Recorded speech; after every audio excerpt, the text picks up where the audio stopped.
పిల్లలు కావాలనే మీ కలను నెరవేర్చుకోండి. మొదటి కన్సల్టేషన్, మొదటి స్కానింగ్ ఉచితం. వివరాల కొరకు హెగ్డే ఫెర్టిలిటీని సంప్రదించండి. నమస్తే రవీంద్రనాథ్ గారు. నమస్తే అండి ఉష గారు. సో ఈ మధ్య కాలంలో ఆస్తి వివాదాలు అనేవి మనం కంటిన్యూగా చూస్తూనే ఉన్నాం. పేరు మోపిన సెలబ్రిటీస్ దగ్గర నుంచి మనం మొదలు పెడితే చిన్న కుటుంబాల స్థాయి వరకు ఇటువంటి మోసాలు జరుగుతూనే ఉన్నాయి. కానీ ఏదైతే మనం రీసెంట్గా కొన్ని న్యూస్లు విన్నాము, అన్నా తమ్ముల్ని, అక్క చెల్లెల్ని, తల్లిదండ్రులను కూడా చంపేంత దాకా వెళ్తున్నాయంటే వీటిని ఏ విధంగా చూడాల్సిన పరిస్థితి ఉందని, కొంతమంది మాకు థ్రెట్ ఉందని కూడా మాట్లాడుతుంటారు. ఈ ఆస్తి వివాదాలకు సంబంధించి కోర్టులు, న్యాయస్థానాలు ఏం చెప్తున్నాయి, అండ్ పేరెంట్స్కి ఎటువంటి ఉపశమనం ఉంటూ ఉంటుంది వీటిల్లో? ఆస్తులకు సంబంధించి ఒక ఆస్తి అంటే కుటుంబానికి ఒక గౌరవం, కుటుంబానికి ఒక చిహ్నం. ఇంకా చెప్పాలంటే కుటుంబంలో ఒక ఆనందం, ఒక రిలేషన్షిప్స్ని బాండింగ్ చేయడానికి ఆస్తులు బాగా దోహదపడతాయి.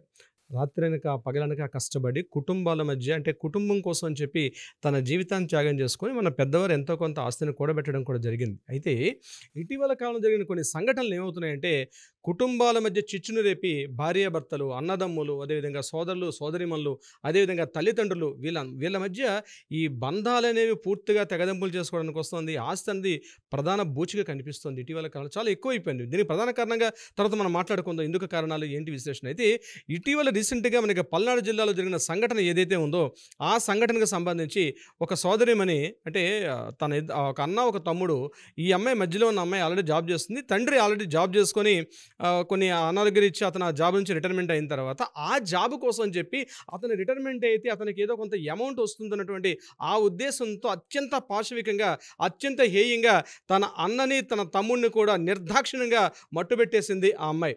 మట్టుబెట్టి పూర్తిగా ఆ యొక్క సాక్ష్యాలను కూడా రూపుమాపేసింది.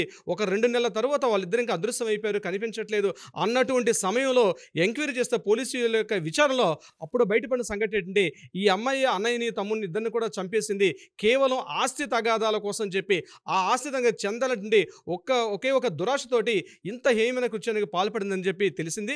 ముఖ్యంగా ఆ అమ్మాయిని తీసుకుని వాళ్ళు అరెస్ట్ చేశారు. పోలీస్ ఇంట్రాగేషన్స్, ప్రొసీడింగ్స్ అన్నీ కూడా ఒక పార్ట్లో ఉంటాయి. అంటే నేను ఎందుకు ప్రధానంగా చెప్తున్నానంటే, రిలేషన్షిప్స్ అనేవి పూర్తిగా ఆస్తి తగాదాలు ఎంతో స్థాయికి వెళ్ళిపోయింది. ఇటీవల వరంగల్ జిల్లాలో మరొక సంఘటన చూసాం మనం. ఒక తండ్రి తన ఇద్దరు బిడ్డలకు కూడా తన ఆస్తిని పూర్తిగా ప్రాపర్టీ మొత్తం రాసి చేసిన తర్వాత తనకి చివరి సమయంలో తనకు ఆస్తి ఉపయోగపడలేదు, ఈవెన్ తినడానికి కూడా తిండి లేనటువంటి అత్యంత దుర్భర స్థితిలో ఆయన ఆర్డీఓ గారిని సంప్రదించి, సార్ నా ప్రాపర్టీ మొత్తం నా పిల్లలు తీసేసుకున్నారు, నా ప్రాపర్టీ ఉన్నంతసేపు నన్ను బాగా మంచిగా చూసుకున్నారు, ఈరోజు నా ప్రాపర్టీ పోయిన తర్వాత పూర్తిగా వాళ్ళ ఆధీనంలోకి వెళ్ళిన తర్వాత నన్ను పూర్తిగా ఈరోజు నన్ను పట్టించుకోవట్లేదు, ఈరోజు నా షుగర్ డబ్బులు కూడా, ట్యాబ్లెట్స్ కొనుక్కోవడానికి కూడా డబ్బులు కొనుక్కోలేని అత్యంత దీనస్థితిలో ఉన్నా. నేను ఒకప్పుడు మంచి గవర్నమెంట్ ఆఫీసర్గా పనిచేశాను, నెలకి సుమారుగా 70,000 రూపాయల వరకు డ్రా చేశాను, కానీ ఈ రోజు నా చేతిలో చిల్లిగా లేకుండా నన్ను మెడపెట్టి గంటేశారని చెప్పి ఒక వృద్ధుడు ఇటీవల కాలంలో వరంగల్ దగ్గర, పరకాల దగ్గర అతను కూడా మాట్లాడడం జరిగింది.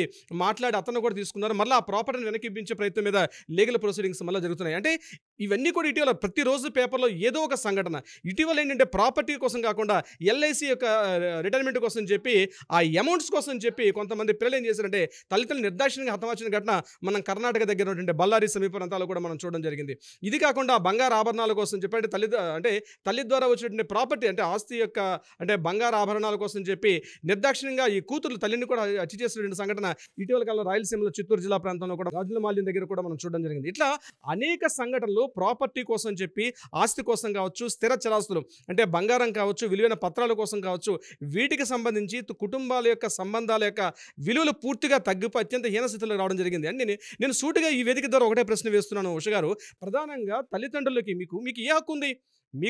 మీరు హక్కు అడిగే చోట మీకు బాధ్యత కూడా ఉందని గుర్తు పెట్టుకోవాల్సిన అవసరం లేదు. అంటే కేవలం మీరు ప్రాపర్టీస్ కోసమనే, లేకపోతే మిమ్మల్ని వాళ్ళు రాత్రనగా పగలనగా ఎంతో కష్టపడి, ఈరోజు మనం ఇటీవల ఒక సెలబ్రిటీ కుటుంబంలో కూడా ఇదే సంఘటన మనం చూసాం. ఇటీవల కాలంలో రకరకాల కారణాలు ఏమైనప్పుడు కూడా చిట్టచివరిగా కనిపించే కారణం ప్రాపర్టీస్ అనే కనిపిస్తున్నాయి. వారి ప్రాపర్టీస్ వాల్యూస్ అనూహ్యంగా ఇటీవల కాలంలో ఏమైందంటే, ఆ ప్రాపర్టీ వాల్యూస్ కోట్లలోకి, లక్షల్లోకి వెళ్ళిన తర్వాత ఆ ప్రాపర్టీస్ కోసం అని చెప్పి ఇటీవల అన్నదమ్ముల మధ్య బద్ధ వైరులు అయిపోతున్నారు. అంటే ఎత్తంత కనిపిస్తే కాల్ పొడి చేసుకుందాం అన్నటువంటి ఇది మనం చెప్తామండి. అనిల్ అంబానీ, ముఖేష్ అంబానీ దగ్గర నుంచి మామూలుగా ఒక మధ్యతరగతి వ్యక్తి కూడా ఇటువంటి సంబంధ బాంధవ్యాన్ని పూర్తిగా ఆస్తులున్నవి ఒక మధ్యలో ఎంటర్ అయిన తర్వాత వాళ్ళ మధ్య రిలేషన్స్ని పూర్తిగా రిలేషన్స్ని బ్రేక్ చేస్తున్నాయి.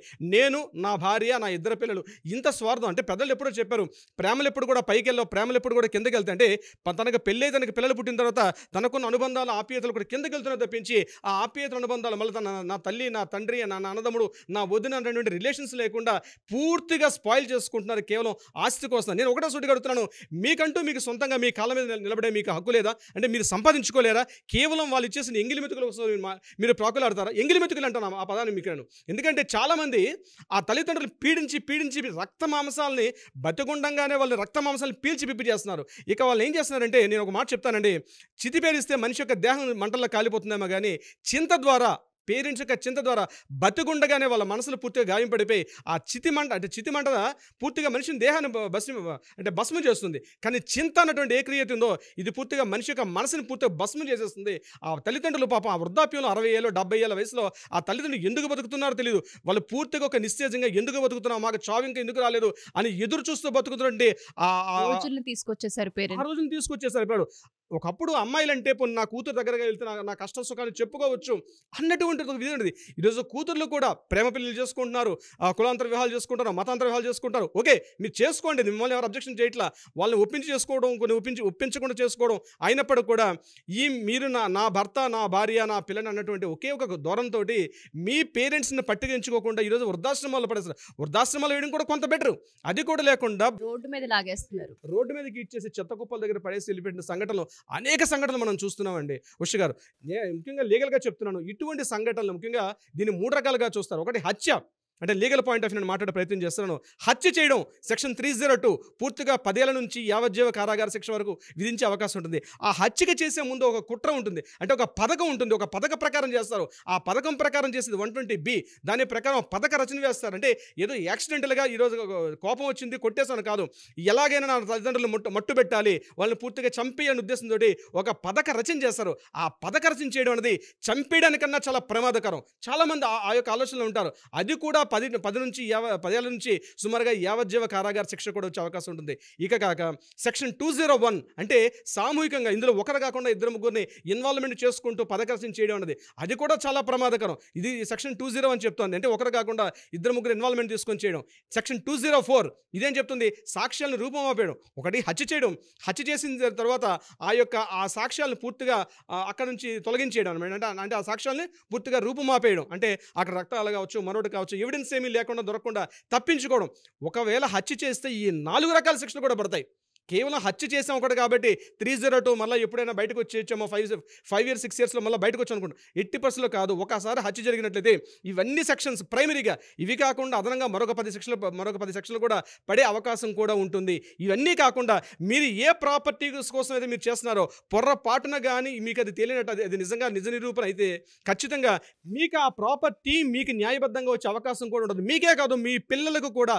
ఫర్ ఎగ్జాంపుల్, వారసత్వ హక్కు ప్రకారం మీకు ఏదైనా ప్రాపర్టీ వచ్చే అవకాశం ఉంటే మీ మీద హత్య నేరారోపణ జరిగింది, హత్య నేరం చేసినట్టుగా మీరు అందులో ఇన్వాల్వ్మెంట్ ఉన్నట్టుగా తెలిసినట్లయితే అది ఎన్ని 100 కోట్ల రూపాయలు ఆస్తున్నా సరే ఆ ప్రాపర్టీ మీకు చెందదు. ఇది ఫస్ట్ క్లాజ్ అనమాట. వారసత్వ రూపంగా వచ్చిన ఆస్తి కూడా ఖచ్చితంగా ఆ పిల్లలకి నెక్స్ట్ వంశపరంపరంగా వచ్చే అవకాశం ఉండదు. కాసుకొని ఇవి చేసేటప్పుడు ఒక క్షణం ఆలోచించాలి ఈ విషయాలన్నీ కూడా. ఎవరైనా ఇటువంటివైనా ప్లాన్ చేయాలి, నా తల్లిదండ్రులు నేను పూర్తిగా రోడ్డును పడేయాలి, వాళ్ళని కేవలం నేను ఒక ATM బ్యాంక్గా వాడుకోవాలి, ATM మెషిన్గా వాడుకోవాలనుకున్నటువంటి ఆలోచన ఉన్నట్లయితే ఇమ్మీడియట్గా ఆలోచన ఇప్పుడే మార్చుకోవడం చాలా మంచిది. తల్లిదండ్రులు మీరు చూడకపోతే వదిలేయండి, మీకు లేదు, మీకు చేయలేకపోతున్నారు, కాస్త దూరంగా పెట్టేసండి. మీరు వాళ్ళని చూసే బాధ్యత తీసుకున్నప్పుడు వాళ్ళ నుంచి పొందే హక్కు కూడా మీకు తీసుకునే, అంటే వాళ్ళ ప్రాపర్టీస్ని పొందే హక్కు కూడా మీకు లేదు. ఇది గుర్తుపెట్టుకోవాలి. బాధ్యత ఉన్న చోట హక్కు ఉంటుంది, హక్కు ఉన్న చోట బాధ్యత ఉంటుంది. ఈ రెండు ఉన్నప్పుడే రిలేషన్స్ ఏర్పడతాయి. బంధాలు, అనుబంధాలు, అనురాగాలు, మమతాలు ఇవన్నీ కూడా పెరిగే అవకాశం ఉంటుంది. మీకు బాధ్యత లేదు తల్లిదండ్రులు అనుకునేటప్పుడు డెఫినెట్గా మీకు వాళ్ళ ప్రాపర్టీని పొందే హక్కు కూడా మీకు లేదు. వరుసగా దీని మీద లీగల్ కాన్సిక్వెన్స్ మాట్లాడుకుంటే చాలా ఎపిసోడ్స్ మనం చేయొచ్చు. ఒకటే చెప్తున్నాను, వృద్ధాప్యంలో ఉన్న తల్లిదండ్రుల్ని మీరు వీలైతే మంచిగా చూడండి. వాళ్ళు గట్టిగా నోరు పడేసుకుంటారు. అవును, వాళ్ళ జీవితంలో ఉన్నటువంటి వాళ్ళు అనేక సాధక బాధకాలు పడి ఉంటారు కాబట్టి మీరు చేసేది తప్పు అన్నటువంటి ఏ భావన వాళ్ళు కలుగుతుందో ఆ భావాన్ని వాళ్ళు తొలగించే ప్రయత్నంలో కొన్నిసార్లు వాళ్ళు మిమ్మల్ని మందలింపజేస్తారు. చదువుకున్న వాళ్ళైతే డెఫినెట్గా ఇలా కాదు ఇలాగని చెప్పి ప్రయత్నం చేస్తారు. కానీ వాళ్ళు కొంతవరకు చదువుకోలేదు కాబట్టి వాళ్ళకు ఉన్నటువంటి భాషలో చెప్తారు, మనం మాట్లాడుకున్న పరిభాషలో చెప్పకపోవచ్చు.